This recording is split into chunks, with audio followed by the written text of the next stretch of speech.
Hello friends, Radhe Radhe. Shri Ramcharitmanas पाठ की सुंदर पंक्तियां हैं अर्थ के साथ में, जिनको हम सुनेंगे गुनेंगे तो सफल हो जाएंगे। हर जगह पे सफलता मिलेगी हमें। तो राम का नाम ही बहुत बड़ा है। राम से बड़ा राम का नाम, ये गाया भी गया है, क्योंकि राम से बड़ा राम का नाम। राम से राम का नाम जो है वो बड़ा है। ये कब प्रमाणित हुआ है कि राम का नाम बड़ा है? ये उस समय प्रमाणित हुआ है जब समुद्र पर सेतु बांध रहे थे। रामचंद्र जी पुल का निर्माण कर रहे थे, तो समुद्र पे सेतु बांधना मतलब बहुत बड़ी बात हो गई। आज तक लोग इस बात से पीछे हटते थे कि समुद्र पे सेतु कैसे बांधा जाता, समुद्र बहुत विशाल है। लेकिन उस समय राम ने सेतु बांधा था, लंका पे जब चढ़ाई करी थी, युद्ध किया था रावण से। तो सेतु कैसे बंधा था? उस समय तो इतनी टेक्निक भी नहीं थी। तो जो नल और नील, बानरों की सेना में दो ऐसे बानर थे, नल और नील नाम के। उनको बचपन में किसी संत के द्वारा श्राप मिला था। श्राप क्या, उन्होंने ऐसी शरारत कर दी थी संत के साथ, जो उन्होंने श्राप दे दिया, और वो श्राप उनके लिए वरदान हो गया। कभी कभी किसी का श्राप भी वरदान बन जाता है। वो कब समय पे आके हो मिलेगा, ये समय बताता है। तो हुआ क्या, जब सेतु बनने लगा तो उसमें कोई गारा और सीमेंट तो थी नहीं जुड़ाई के लिए कि कैसे जोड़े जाएं। वो पत्थर इस तरीके से डाले जा रहे थे समुद्र में कि वो आपस में चिपकते जा रहे थे, जुड़ के चल रहे थे। और उन पत्थरों पे अगर सादा पत्थर डाला जाए तो वो डूब जाता था, क्योंकि पानी में पत्थर डूबता है। और जिस पत्थर पे राम राम लिखा जाता था, और उस पत्थर को नल और नील डालते थे, क्योंकि उनको श्राप था कि तुम जिस पत्थर को भी फेंकोगे वो तैरेगा, डूबेगा नहीं। ये उनको श्राप था। तो वो सारे बानर जो थे वो पत्थरों पे राम राम लिखकर, कुछ बानर लिखने लगे राम राम पत्थरों पे, और कुछ उसको उठा उठा के नल नील को देने लगे। मेन समुद्र में डालने के लिए नल नील थे, वो सारे पत्थरों को डाल रहे थे, और सब बानर राम राम लिखकर एक दूसरे के द्वारा नल नील तक पहुंचा रहे थे। तो वो सारे फटाफट फटाफट सब डालने लगे, और सेतु का निर्माण होता चला गया, और वो निर्माण बन गया, हो गया समुद्र पर सेतु का निर्माण। तो राम की महिमा बहुत बड़ी है, जिसका गुणगान कितने दिन, कितनी स्याही, कितने कलम, कितने पन्ने सब कम पड़ जाएंगे। इतना बड़ा राम का नाम है और इनका गुणगान है जिसकी कोई सीमा नहीं है। कि जब भक्त प्रहलाद बच्चा था और उसका पिता जो था हिरण्यकश्यप, वो उसको डराता था, मारता था, राम के नाम से दूर करता था। वो कह रहा था कि भगवान हमको मानो, हम भगवान हैं, हमसे बड़ा कोई नहीं है। और भक्त प्रहलाद वो राम राम की रटना लगाए थे, वो राम के नाम से दूर नहीं हो पा रहे थे। तो सारे प्रयास किए, उनको पहाड़ पे ले जाके गिराया, उनको काल कोठरी में बंद किया, खाना नहीं दिया, और पागल हाथी के आगे उसको डाल दिया, गरम खम्भे में बांध दिया, तपाया पहले फिर उसमें बांध, हर जगह से भगवान राम ने उनको बचा लिया। जो भी उन्होंने किया, पागल हाथी के आगे डाला तो पागल हाथी ने उनको सिर पे बिठा लिया, और हर जगह से वो बचते चले आए। होलिका उनकी बहन थी हिरण्यकश्यप की, उनको वरदान था कि उनके पास एक राम नाम का दुपट्टा था, एक जिसको ओढ़ के वो बैठ जाए तो उसमें आग दूर दूर तक छूती नहीं थी। तो उनके द्वारा भक्त प्रहलाद को गोद में बिठाकर वो बैठ गई कि हम तो बच जाएंगे और प्रहलाद जल जाएंगे। अग्नि पे बैठ गई होलिका, तो वो बुराई का प्रतीक थी, वो जल गई और भक्त प्रहलाद बच गए। फिर आखिर में हिरण्यकश्यप गदा उठा लिए, प्रहलाद को मारने चले। तो पूछा, कहाँ है तेरा भगवान, आए बचाया कि आज मैं तेरे प्राण हरने जा रहा हूँ। तो भक्त प्रहलाद बोले, हम में तुम में खड्ग खंभ में सब में व्यापक राम। तो कह दिया हम में, तुम में, और ये खंभा जो लगा है इसमें भी, खड्ग तलवार में भी भगवान राम हैं। सब में व्यापक राम। जैसे इतना कहा, हिरण्यकश्यप गुस्से में था, उसने अपनी गदा उठाई और खंभे पे दे मारी। जैसे खंभे पे मारा वैसे उसमें से भगवान प्रकट हो गए नरसिंह रूप लेके। नरसिंह, नर मतलब इंसान, सिंह मतलब शेर। नरसिंह शेर और इंसान का रूप लेकर मरे थे, क्योंकि उसने ऐसा वरदान मांगा था कि उसकी मृत्यु ना हो।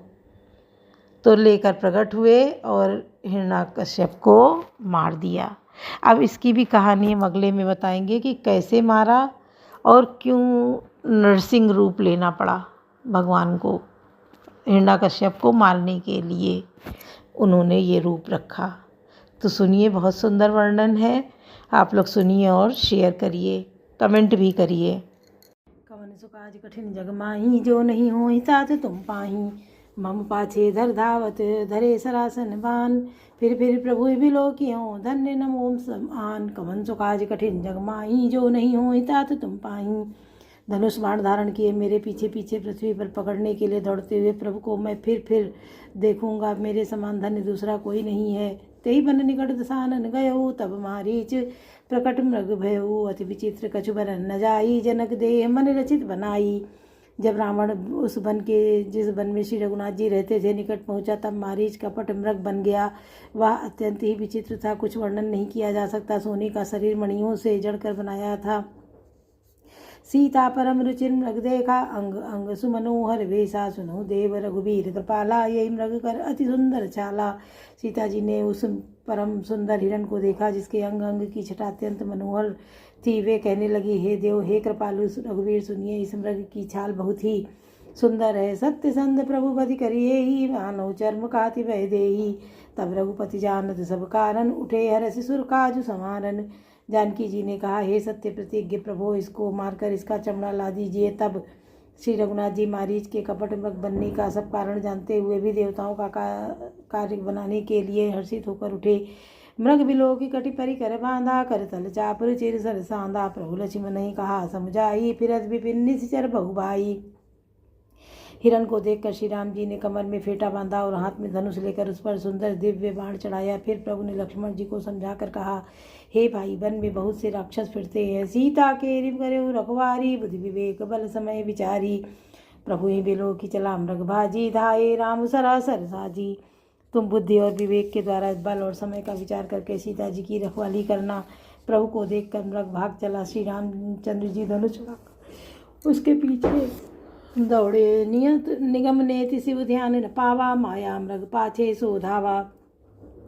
कबहू निकट पुनि दूर पर आई, कबहू को प्रगटाई कबहू छपाई। वेद जिनके विषय में नेति नेति कहकर रह जाते हैं, और शिव जी भी जिनके माध्यम से नहीं पाते, अर्थात जो मन और वाणी से नितांत परे है, वे ही श्री राम जी के माया से बने हुए मृग के पीछे दौड़ रहे हैं। वह कभी निकट आता है और फिर दूर चला जाता है, कभी तो प्रकट हो जाता है और कभी छिप जाता है। प्रकटत दुरत करत छल भूरी, यही विधि प्रभु गयो लय दूरी। तब तक ही राम कठिन सर मारा, धरनी पर्यो करी घोर पुकारा। इस प्रकार प्रकट होता और छिपता हुआ वह बहुतेरे छल करता हुआ वह प्रभु को दूर ले गया। जब श्री रामचंद्र जी ने तक कर निशाना साध कर कठोर बाण मारा, जिसके लगते ही वह घोर शब्द करते हुए पृथ्वी पर गिर पड़ा।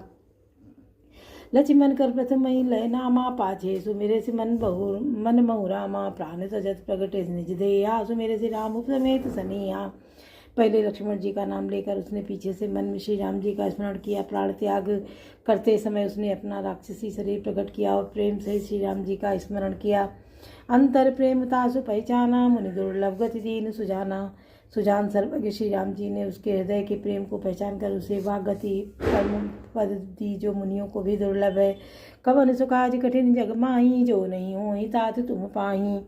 विपुल सुमन सुरवर सही गावई, प्रभु गुण गाथ। निज पद दीन असुर कहूँ, दीन बंधु रघुनाथ। कवन सुकाज कठिन जग माही, जो नहीं हो तात तुम पाही। देवता बहुत से फूल बरसा रहे हैं और प्रभु के गुणों की गाथाएं स्तुतियाँ गा रहे हैं कि रघुनाथ जी ऐसे दीन बंधु हैं कि उन्होंने इस असुर को भी अपना परम पद दे दिया। खल बधि तुरत फिरे रघुबीरा, सो चाप कर कटि तू नीरा। आरत गिरा सुनी जब सीता, कह लक्ष्मण सन परम सभीता। दुष्ट मारीच को मारकर श्री रघुवीर तुरंत लौट पड़े। हाथ में धनुष और कमर में तरकस शोभा दे रहा है। इधर जब सीता जी ने दुख भरी वाणी मरते समय मारीच की हा लक्ष्मण की आवाज़ सुनी तो वे बहुत ही भयभीत होकर लक्ष्मण जी से कहने लगी, जाहु बेगी संकट अति भ्राता। लक्ष्मण भी हंसी कहा, सुन माता, भगुटी विलास दृष्टि लय सोई, सपने संकट पर की सोई। तुम शीघ्र जाओ, लो तुम्हारे भाई बड़े संकट में है। लक्ष्मण जी ने हंसकर कहा, हे माता सुनो, जिनके भ्रकुट विलास भुएं इशारे मात्र से सारी सृष्टि प्रलय हो जाता है, वे श्री राम जी क्या कभी स्वप्न में भी संकट में पड़ सकते हैं। मरम वचन जब सीता बोला, हरि प्रेरित लक्ष्मण मन डोला। बन दिस देव सौंपी सब काहू, चले जहाँ रावण ससुराहू। इस पर जब सीता जी कुछ मर्म वचन, हृदय में चुभने वाले वचन कहने लगी, तब भगवान की प्रेरणा से लक्ष्मण जी का मन भी चंचल हो उठा। वे सीता जी को वन और दिशाओं के देवताओं को सौंप कर वहाँ चले जहाँ रावण रूपी चंद्रमा के लिए राहु रूप श्री राम जी थे। सून बीच दस कंदर देखा, वा निकट जति कह वेसा। जाके डर सुर असुर राही, निशिन नींद दिन अन्न न खाई। रावण सुना मौका देखकर यति सन्यासी के वेश में श्री सीता जी के समीप आया, जिससे डर के देवता और दैत्य इतना डरते हैं कि रात को नींद नहीं आती और दिन में भरपेट अन्न नहीं खाते। सो 10 शीस स्वान की नाई, इत चितई चला बढ़ियाई। इनको पंथ पग देत भरो खगेसा, रहन तेज तन बुद्धि बल लेसा। वही 10 सिर वाला रावण कुत्ते की तरह इधर ताकता हुआ बढ़ियाई चोरी के लिए चला। काकभूषण जी कहते हैं कि हे गरुण जी, इस प्रकार कुमार्ग पर पैर रखते ही शरीर में तेज तथा बुद्धि एवं बल का लेस भी नहीं रह जाता। सूना पाकर कुत्ता चुपके से बर्तन भांडों में मुंह डालकर कुछ चुरा ले जाता है, उसे बढ़ियाई कहते हैं। नाना विधि करी कथा सुहाई, राजनीति भय प्रीति दिखाई। कह सीता सुन जति गुसाई, बोले वचन दुष्ट की नाई। रावण ने अनेकों प्रकार की सुहावनी कथाएं रचकर सीता जी को राजनीति भय और प्रेम दिखलाया। सीता जी ने कहा, हे यति गोसाई सुनो, तुमने तो दुष्ट की तरह वचन कहे। तब रावण निज रूप दिखावा, भई सभय जब नाम सुनावा। कह सीता धरि धीर दिवाड़ा, आई गई प्रभु रघुकुल ठाड़ा। तब रावण ने अपना असली रूप दिखलाया और जब नाम सुनाया, तब तो सीता जी भयभीत हो गई। उन्होंने गहरा धीरज धरकर कहा, अरे दुष्ट खड़ा तो रह, प्रभु आ गए। जिमि हरि बुधई क्षुद्र सस चाहा, भय सिकाल बस निश्चर नाहा। सुनत वचन 10 शीस रिसाना, मन महु चरण बंदी सुख माना। जैसे सिंह की स्त्री को तुच्छ खरगोश चाहे, वैसे ही अरे राक्षस, आज तू मेरी चाह करके काल के वश हुआ है। ये वचन सुनते ही रावण को क्रोध आ गया, परंतु मन में उसने सीता जी के चरणों की वंदना करके सुख माना। कवन सुखाज कठिन जग माही, जो नहीं हो तात तुम पाई। क्रोधवंत तब रावण लीन सिरथ बैठाई, चला गगन पथ आतुर भय रथ हाँके न जाए। कवन सुखाज कठिन जग माही, जो नहीं हो तात तुम पाई। फिर क्रोध में भरकर रावण ने सीता को रथ पर बैठा लिया और वह बड़ी उतावली के साथ आकाश मार्ग से चला, किंतु डर के मारे उससे रथ हाँका नहीं जाता था। हा जग एक वीर रघुराया, के अपराध विसारे उदाया। आरती हरन सरन सुखदायक, हा रघुकुल सरोज दिन नायक।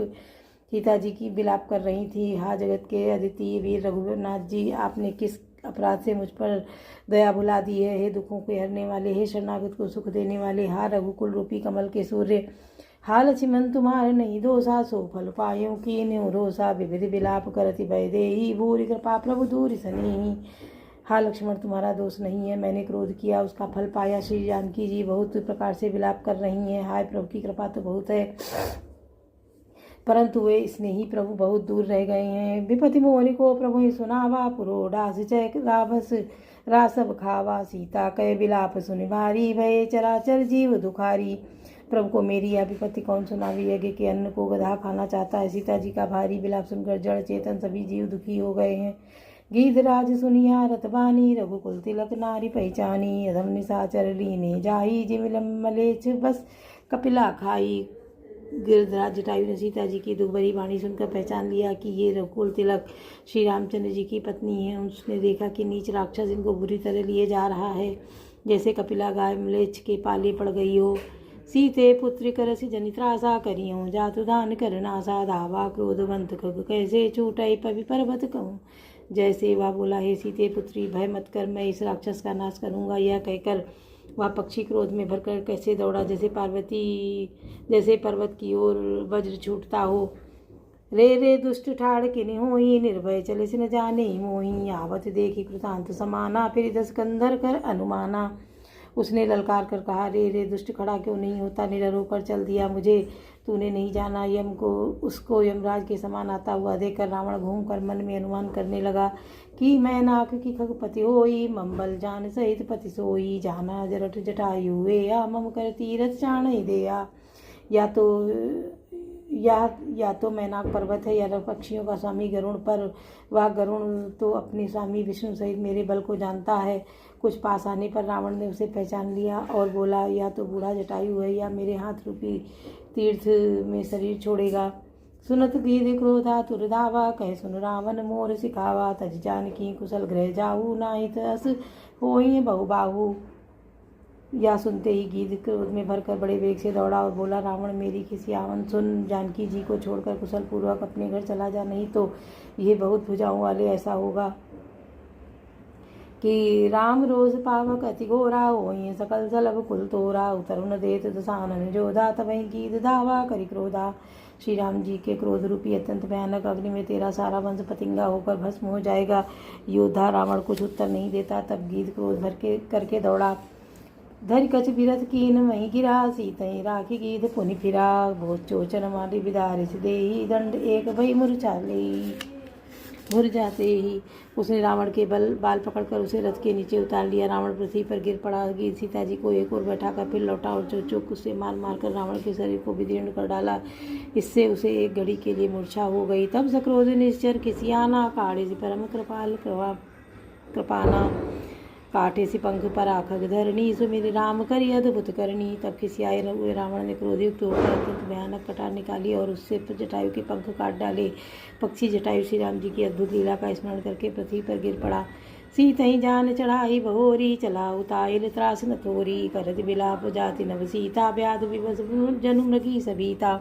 सीता जी को फिर रथ पर चढ़ाकर रावण बड़ी उतावली के साथ चला। उसे भय कम न था। सीता जी आकाश में विलाप करती हुई जा रही हैं, मानो व्याध के वश में पड़ी हुई जाल में फंसी हुई कोई भयभीत हिरणी हो। गिर पर बैठे कपिल निहारी, कही हरि नाम दीन पटदारी। बिरसी तई सो ले गयऊ, वन अशोक मारा खत भयऊ। पर्वत पर बैठे हुए बंदरों को देखकर सीता जी ने हरि नाम लेकर वस्त्र डाल दिया। इस प्रकार वह सीता जी को ले गया और उन्हें अशोक वन में जा रखा। कौन सुकाज कठिन जग माही, जो नहीं हो तात तुम पाई। हारि पराखल बहु विधि, भय अरु प्रीति दिखाए। तब अशोक पाद तर राखी जतन कराई। सीता जी को बहुत प्रकार से भय और प्रीति दिखलाकर जब वह दुष्ट हार गया, तब उन्हें यत्न करा के सब व्यवस्था ठीक करा के अशोक वृक्ष के नीचे रख दिया। नवा परायण छठा विश्राम। जय विधि कपट कुरंग संग, धाई चले श्री राम। सो छवि सीता राखी उर रटति रहति हरि नाम। कवन सुकाज कठिन जग माही, जो नहीं हो तात तुम पाही। जिस प्रकार कपट मृग के साथ श्री राम जी दौड़ चले थे, उसी छवि के हृदय में रखकर वे हरि नाम राम नाम रटती रहती हैं। बोलो सियावर रामचंद्र की जय। पवन सुत हनुमान की जय। लाडले लखन लाल की जय।